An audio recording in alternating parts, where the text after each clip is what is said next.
How early is too early to set up a Christmas tree? It is the first week of November and the Christmas tree is already set up in the loft. And in this episode, we're gonna give you an updated apartment tour. Christmas edition. I'd like to thank Jared for sponsoring this vlog, but more on that later.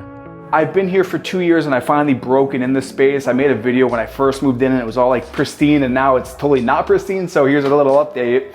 You walk in, this bench gets so much use, especially walking in, taking the boots off. Keys go here, Theo's leash goes here. This is the first apartment I've ever lived in where I come home after a long day of class and I see this and I'm like, wow, I am home. We're home, Theo. There's some things about a space you can't really describe, and this apartment just has it. People have that, music has that, homes have that, it just has it. Not much has changed here. We've got the mirror, got the old bike with a gnome on it, cruising. This is the best gift I've ever received. My girlfriend for my 33rd birthday got me this record player. It folds up like a briefcase so you can travel with this thing. Man, there's nothing like vinyl. I'm getting into acrylic painting, and over Christmas break when school is on a little hiatus, I'm gonna make some, I don't even know, I'm just gonna make something because I like making things. This loft is, it's an old printing factory and it's a proper loft. Like the ceilings are 14 feet high and the building has this ladder just chilling in the hallway. So this is just always here.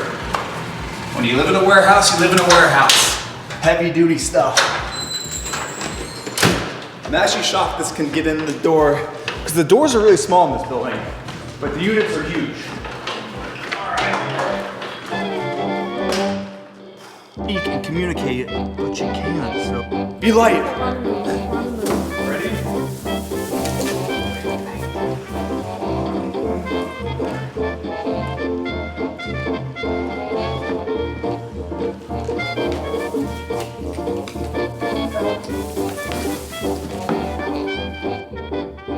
We set the tree up this afternoon, and the reason why we set this up the first week of November is because this tree is a pain in the goddamn golden retriever ass to set up, but it's so worth it to have this thing up for 2 months, just making the atmosphere cozy in here. My favorite YouTube channel going on in the background. I got the fireplace going.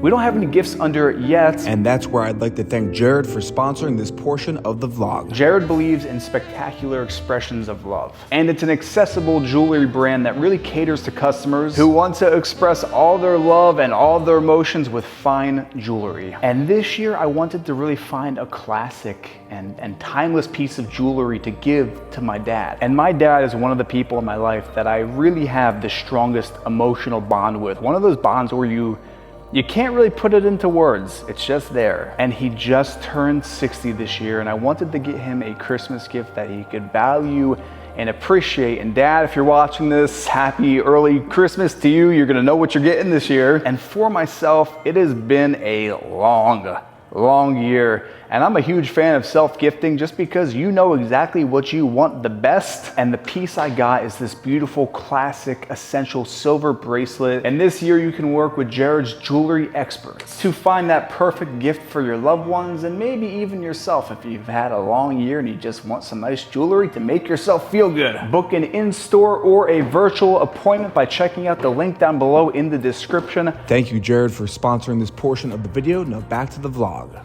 I want to talk about these couches, which have now turned a nice kind of gray, beigey, dirty color. It's his apartment, we're just all living in it. This is what the couch originally looked like. Can you see that on the camera? That's the color it should be. So I have an outdoor thermometer here because like I mentioned, this is a warehouse.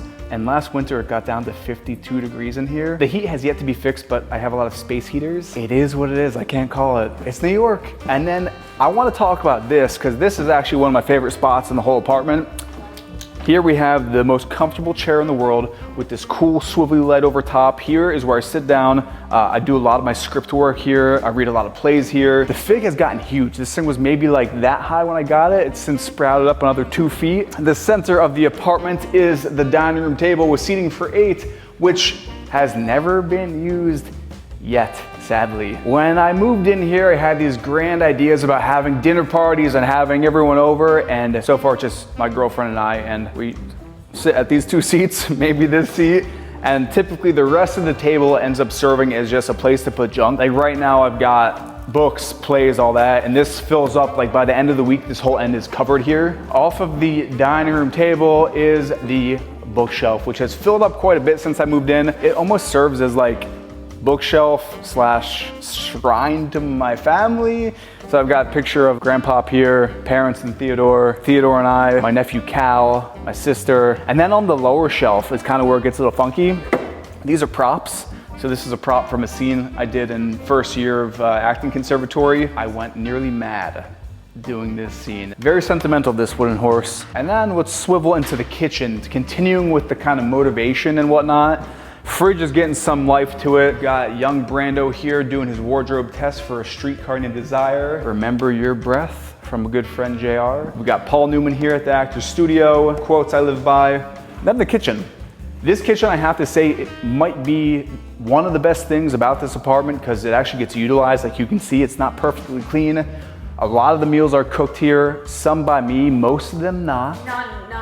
None. I make breakfast. The dishwasher is my favorite thing. This is my first apartment I've lived in with a dishwasher in the city.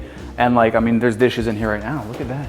They're all clean. Upstairs is the place that gets used the least. Like when I moved in here, I realized very quickly that there is way too much space. But the cool thing about up here is you get the view of the space to just take it in, which I do not sit up here enough and just like take in the space. I have to say this, when I moved into this space, I was very much in that headspace of I am a real estate agent. I should live in a big apartment in a cool space and put on a facade. And really quick, I realized that that's not me. And I haven't really made many videos to really show what I've been up to. So I'm working on that. I'm working on making those types of videos, but over here we have more space heaters because this radiator does not work. So there's actually 2 space heaters up here. When I wake up in the morning, I'll actually come here and lay on the ground and meditate right here. Light up the incense, light up the candles, foam roll. That rug was actually downstairs. A new one's coming tomorrow. Which brings us to, I'll show this really quick in case you haven't seen it. Bathroom is freakishly small compared to the rest of this apartment, but that's all. There's nothing going on in there. It's not worth seeing. But the bedroom, the majority of the time is spent in here. I really wanted to film this at night so you could see how this room is utilized the majority of the time as a home theater. So this is where I screen anything I watch right here on the projector. Got the bed front and center. This wall is actually a temp wall, so it's not that sturdy, and we actually have a kind of crack developing here from just using the bed. Off of the bed is the fitness center. I've got the rowing machine. I got a full-length mirror now so I can check out the outfit before I head out. Then this is a recent addition here, industrial coat rack. I've got all the coats, got the leather, the denim, the leather, more denim. In the very corner, we have now a very used desk space. Got all my YouTube plaques, which are ironically enough hiding my college degree. Got a new scene I'm working on in class here, all torn up, and this is my list of manifestations. I'm not gonna share it with the camera because it's super close to my heart, but I think if you want to do something big in life, you have to write it down to make it real, say it out loud, and look at it every single day. And with that, I wanna thank you for watching this video, a little different from my normal home tours. If you do like this kind of just raw, personal style video, comment down below and let me know. And with that, I will see you in the next episode.